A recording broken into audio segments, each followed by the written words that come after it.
Parlez-nous de vous. Que répondre à cette question durant un entretien d'embauche? Bonjour, je suis Carlos de l'Académie des entreprises et dans cette vidéo, nous allons voir comment répondre efficacement à la question « Parlez-nous de vous » durant un entretien d'embauche. Mais avant d'aller plus loin, sachez que cette vidéo fait partie d'une série de 3 vidéos avec des scripts que vous pouvez recevoir en cliquant sur le lien autour de cette vidéo dans la description. Alors, je vais structurer cette vidéo en 4 parties. Donc, premièrement, nous allons voir pourquoi le recruteur vous pose cette question. En deuxième position, nous verrons ce qui se passe lorsque vous n'y répondez pas efficacement ou en tout cas lorsque vous y répondez comme la plupart des gens le font. Et en troisième lieu, je vais vous donner une structure avec des éléments que vous pouvez mettre dans votre réponse.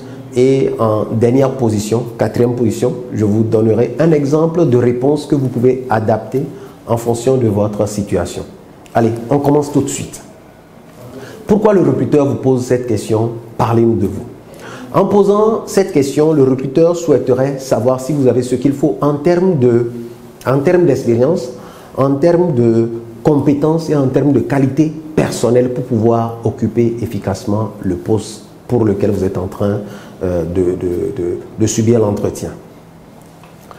Alors, qu'est-ce qui se passe lorsque vous n'y répondez pas efficacement ou qu'est-ce qui se passe lorsque vous y répondez comme la plupart des gens le font? La question « Parlez-nous de vous » est posée généralement au début de l'entretien d'embauche, après la présentation par exemple. Donc, quand on vous pose cette question, si vous n'y répondez pas correctement, c'est que vous donnez tout de suite une mauvaise impression de vous. Ça veut dire que vous commencez tout de suite par rater tout votre entretien. Ça va être difficile de pouvoir revenir et rattraper l'entretien après. Donc, c'est une question déterminante. Vous devez y répondre efficacement pour que le recruteur ait l'impression qu'il est en face de la bonne personne tout de suite. Donc, c'est capital de pouvoir répondre efficacement à cette question. Alors, quels sont les différents éléments que vous pouvez mettre dans votre élément de réponse? Le premier groupe d'éléments qu'il faut mettre dans votre réponse, c'est votre formation, votre diplôme et vos compétences en lien avec le poste pour lequel vous êtes en train de participer à l'entretien d'embauche. Deuxième groupe d'éléments, votre expérience professionnelle et exemple en lien avec le poste pour lequel vous subissez l'entretien.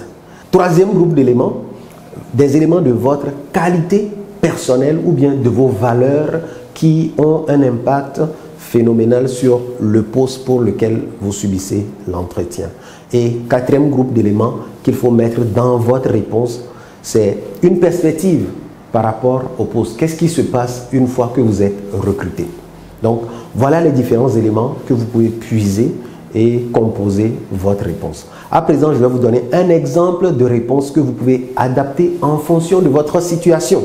Alors, je vais partir du principe que vous vous êtes déjà présenté et que maintenant vous allez répondre à la question. Donc, au moment de répondre, vous n'aurez plus besoin de vous présenter, de donner votre nom, votre prénom, éventuellement autre chose. Donc, on commence tout de suite. Au fil des années, j'ai acquis un ensemble de compétences, de qualités et d'expériences qui correspondent à la description de ce poste. Actuellement, je suis en charge de l'enregistrement des opérations comptables au sein de l'entreprise dans laquelle je travaille depuis 3 ans.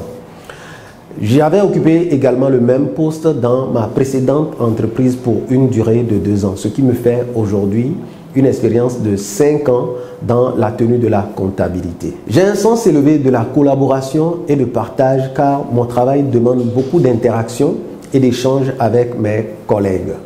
Pour exemple, j'appuie énormément mes collègues chargés de programme en leur fournissant tous les éléments dont ils ont besoin pour pouvoir piloter efficacement leur projet sur le plan comptable ou financier.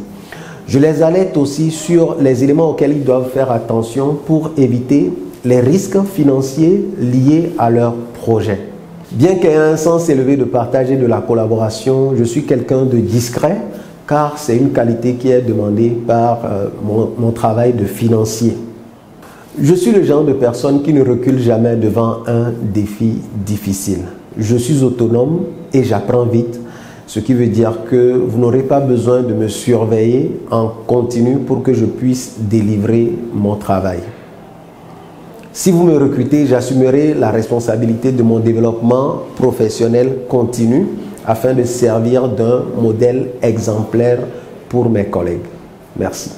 Donc, si vous prêtez attention à cet exemple, vous allez voir que j'ai mis les différents éléments de mon expérience professionnelle, de mes qualités personnelles et en tout cas des 4 éléments que je vous ai listés plus tôt pour pouvoir constituer cette réponse. N'oubliez pas, sachez que vous avez la possibilité de télécharger ce script et les autres scripts pour pouvoir conduire efficacement votre prochain entretien d'embauche. Mais surtout, si vous connaissez quelqu'un qui peut profiter de cette vidéo, n'hésitez pas à la partager avec elle et abonnez-vous. On se retrouve dans la prochaine vidéo.